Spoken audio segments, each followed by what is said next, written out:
There's the fire-retardant shoes, socks, suit and gloves. There's also the crash helmet, the reinforced steel cage and the endless teams of emergency personnel. And then there's the 300-kilometre-an-hour pace you're required to do to beat all the other maniacs crazy enough to do the same thing. But none of that puts off Angela Richards. She is the wife of V8 supercar driver Steve Richards, and despite having zero interest in the sport when they met, she now dutifully scrubs up in the pits each race to support him. Angela and Steve join us this morning. Good morning. Morning. Do the two of you ever discussed the dangers of your job? We do, but it's not a priority really. We just, try and concentrate more on the racing. And I think if you thought about that too much, it's probably, you just couldn't really... Since we've had the kids, it comes up more in conversation now in terms of the danger of the sport than it did probably when we first met. So, yeah, do you say when you farewell him and he's heading off for his race, do you say, I love you, drive safely, don't crash?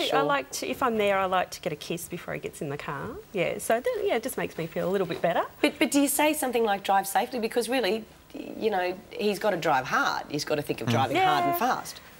No, not really. I think what tends to happen is the girls, I mean, they travel on a bigger roller coaster than we do. We're sort of all psyched up, ready to do the job. That's a really good point. Yeah, but I think the girls, they sort of ride the emotion from a perspective of you doing well. Never necessarily, I think we've discussed this before, not actually if you're going to have a crash and roll over and hurt yourself, more from, I hope he does well, I hope. Yeah, more of a results-based thing, yeah. So what are your feelings on race day?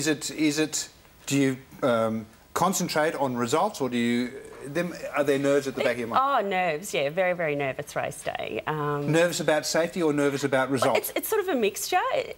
Safety's always there, but it's more probably the result because it's such a team-based thing that you want for the entire team. You want a good result. Yeah. Sorry, I want to get back to what you said about the children and how that's made a difference. Do they watch you? I mean, I know that you saw Steve crash, and we've got footage of this. Do the children watch this as well? Let's take a look at this. Oh, well, there are the children. We do have footage that'll come up. I mean, they do enjoy it. They don't go to many races, but when they're at home, they do watch a bit, but they tend to sort of in and out of the lounge. They're not, they can't sort of sit and watch the entire race. Check it out, then get back on their DS. They just kind of think everyone's, everyone's dad. Yeah, but everyone's dad. Yeah, well, to them, dad's gone to work, Let's try and have a look at this footage again. Have we got it there? And let's see what happened and watch how you react to this. And then, I actually got a call. There was a slight delay. There was a couple of laps delay, and I actually got a call about half a lap before it happened to say that it had happened. So You were watching on television? Yeah, I was watching at home in the lounge room, watching. And then, spoke to the kids about it, and the kids looked at the footage later. But they were okay. I, explained Dad's fine. They'd spoken to Steve, so yeah. So they're right. So, I mean, all they need to know is that Dad's fine. Is it easier or harder to be at the track, and where do you prefer to be when he's racing? I prefer to be at the track because I know everything that's going on. I'm in the garage. I can see what's happening. When you're at home, you tend to sort of go between the internet and the TV or phone calls, text messages, because you're not sorting there. ice creams for the children. Try and keep them occupied, and the day revolves around the race that's coming up. Well, I was going to ask what typically causes an accident, but clearly you went to sleep. I mean, straight into a wall. I mean, there's no evasive action whatsoever. He broke his stud David and slipped off the road. You know how it is. What happened? No. Look, in that situation, we had a wheel come loose, and I'd worked out something. Worked out that something had gone wrong half a lap prior, and I'd actually slowed down. But then what happened was the wheel came loose, and then basically went flat, and I had no control, and I went off the road and hit the wall about 100 So you just have no ability to steer. Is it mechanical stuff that normally causes a... Usually it is, but look, in the heat of battle, so to speak, I mean, look, no one ever goes into a race intentionally to drive you off the road. None of the competitors do that. But in the heat of trying to get past someone, or, I mean, we are travelling pretty quick, but very rarely does it happen at our level where you just make a mistake, drive off the road and have a big crash. Usually something has occurred to make that happen. Let's talk about the family history of racing. Yep.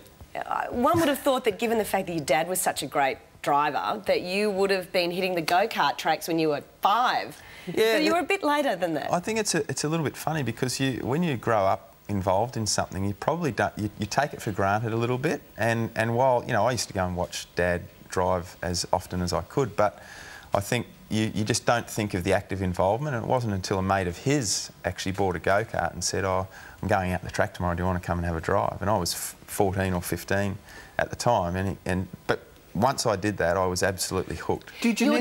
Your dad was, as I said, an extraordinary driver, but what has he instilled in you, and what tricks has he given you along the way?